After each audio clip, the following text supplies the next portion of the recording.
Hey, it's Kappy, and this is Beyond the Plate, Heard, the audio newsletter where I share what's on my plate, literally and figuratively. From culinary insights to restaurants and recipes, it's everything I'm seeing, tasting, and talking about in just a few minutes. This isn't a peer-reviewed culinary journal. It's just my take on what I'm into at the moment. So let's dive in, and I hope you all take something from my plate.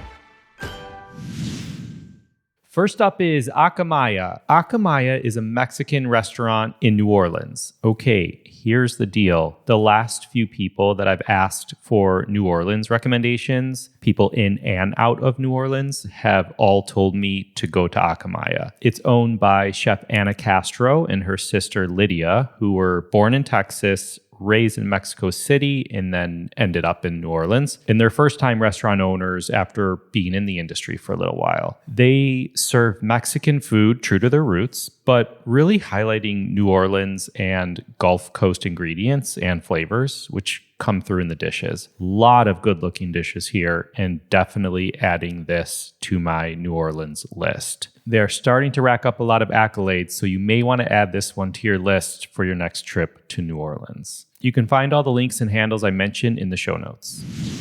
Next up, the beater blade. Okay, the beater blade is a third-party attachment for stand mixers, most commonly KitchenAids, I'm pretty sure. I don't quite remember how I came across the beater blade, but I may have been looking for a replacement attachment for my KitchenAid stand mixer because I noticed mine was peeling a little bit. For all intents and purposes, it looks like a regular KitchenAid beater attachment, but this one has these flexible silicone sides, or wings as they call them, that kind of scrapes the bowl as it mixes, so you don't really have to stop and scrape manually as much. So after using it only a couple times, I found it really helps incorporate the ingredients really evenly, especially when you are creaming together butter and sugar, which going into Thanksgiving and holiday season, if you're using your stand mixer, you'll likely be using the creaming technique. Anyhow, given the time of year, I thought this may be a nice thing to share. And of course, I'll share the link to Beater Blade in the show notes.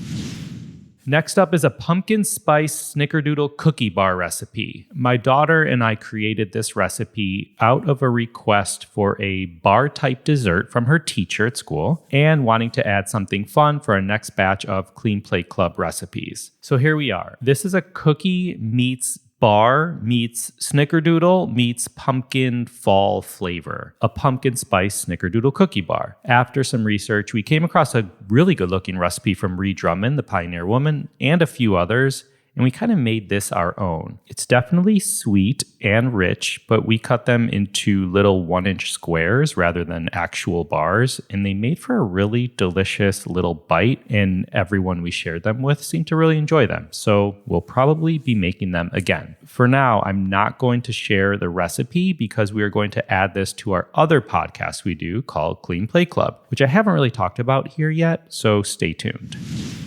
Next up is an update on Snap, and I need to share it. I'm not going to get into every detail right now. There are a lot of nuances, but I do want to give you a quick high-level take on what's going on. So that's why I'm sharing it on this platform right now. SNAP, that's the Supplemental Nutrition Assistance Program, formerly known as food stamps, is a government-funded nutrition assistance program. It has a deeper history, but for now, long and the short of it is, it was permanently established in 1964 to help low-income Americans afford food and support economic stability. Right now, why you've been hearing about it so much, around 42 million people, including 16 million children, rely on SNAP every month. That's not just a stat. Those are people, human beings, people's friends, neighbors, coworkers, in your kid's school, people in your community. You catch my drift. And many of them are already working 1 or 2 jobs. They just don't make enough to cover the basics. So every month they're making impossible decisions like, do I pay rent? Do I pay my power bill to keep my lights on? Or do I buy food for my family to put on the table? So SNAP helps bridge that gap.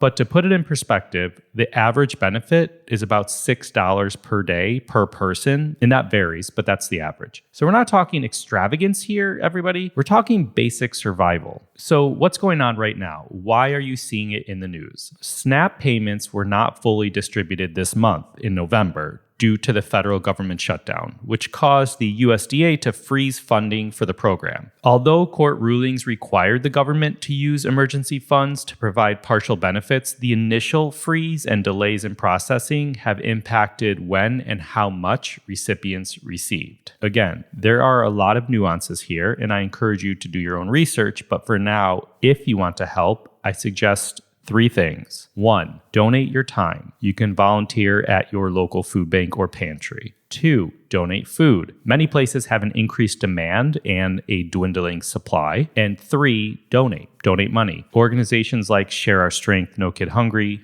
Feeding America, and Hunger Free America are doing incredible work coast to coast. Those are national organizations. There are local ones, and of course, I'll include links in the show notes, including how to find organizations near you. Thank you for listening, and thank you for having a heart.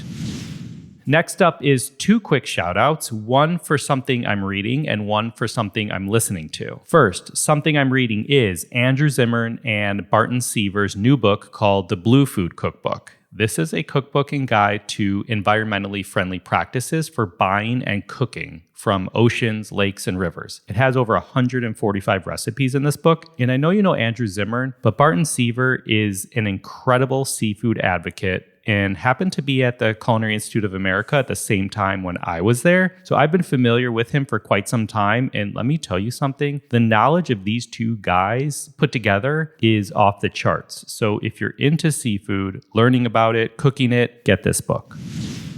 Next, something I'm listening to is our latest episode in our Beyond the Drink series with bartender Ian McPherson out of Edinburgh, Scotland. Ian is such an incredible thinker and so well respected in the bartending world, and his story is very wild. He literally studied ice cream and gelato and kind of took some practices into the bartending world, and now bartenders all over the world use his techniques. So check out that episode.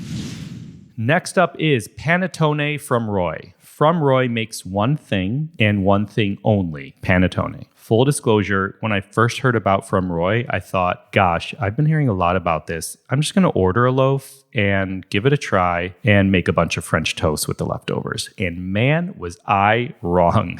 Chef Roy is based in San Francisco and has basically dedicated his craft, his life, his business to making one of the best panettones in the world. Full stop. He trained under some of the best chefs and pastry chefs, and people say it's some of the best outside Italy, and some people even compare it to the best in Italy. But here's what I can tell you. His flavors are awesome. The panettone is incredibly airy and soft. It tastes kind of rich, but at the same time, it's not heavy. And if you see a special flavor he's doing at the moment you're on his website, get it because they sell out. No joke, when I went to his website and doing some more research for this episode, I saw that he was selling a tiramisu panettone and I ordered it. Heads up that it's not the cheapest thing, but it will be the best you try and very worth it.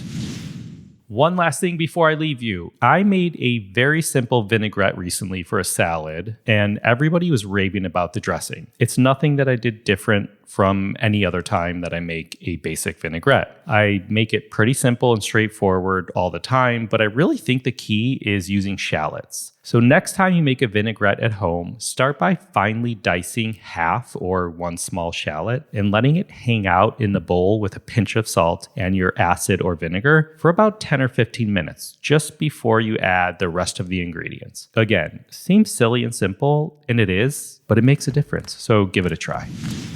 Thanks for listening to Heard, a production of Beyond the Plate. You can find all the links and handles I mentioned in the show notes. If you like this, then tap the follow button and tune in for more Heard, where I share what I'm seeing, tasting, and loving lately in food and hospitality. And if your friends and family may enjoy it, I hope you'll share it with them. Until next time.